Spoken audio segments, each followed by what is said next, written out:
First of all, machines and registration. All across the United States, there are basically two types of voting machines. 27 states use Dominion voting machines, and 23 states uses machines by ES&S. The configurations of each are a little bit different. Many use paper scanners and electronic tabulators. Some use all electronics with an electronic laptop and a tabulator. Alabama uses the ES&S machine. Now, ES&S in Alabama. Alabama Secretary of State contracts with electronic systems and software called ES&S. Many counties use ES&S to maintain their voter rolls as well. County workers must first log in to the ES&S website each morning. ES&S provides the paper ballots. ES&S programs the tabulators for each and every election. We, the people, though, cannot see the source codes used.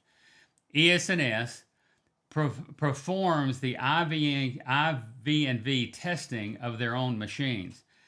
Now, what is IV&V? We're from Alabama. Specifically, we're from Madison County, where Redstone Arsenal is. When the military contracts with, let's say, a Boeing, General Dynamics, Grumman, that they will give a contract to the prime contractor, but a secondary IV&V is assigned to the contract to make sure that the contract is performed. Now, the reason for this is to make sure everything is above board and everything acts. Now, our country is based upon a system of checks and balance.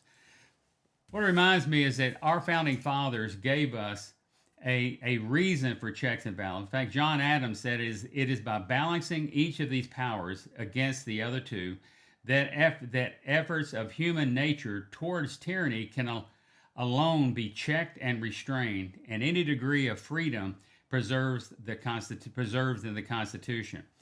Sam Adams also said, "But let every citizen remember at the moment of his offering his vote that he is executing one of the most solemn trusts in American society, in which he is accountable to God and our country." Our founding fathers want to make sure that we have a check and balance on everything we do.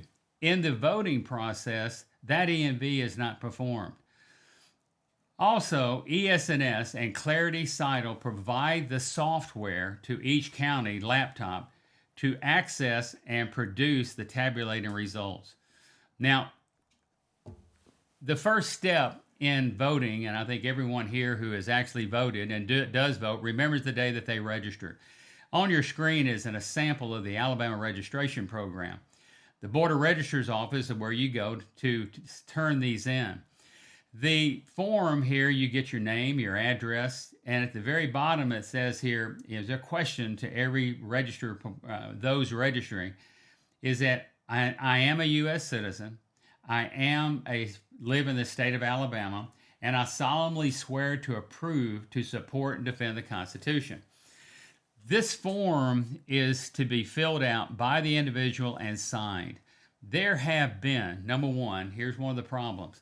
There have been in the state of Alabama examples where people will come in and drop numbers of registration forms off, but the registrar's office is never assured to know that that person who filled out the form was the person who filled it out. It could have been filled out by someone else.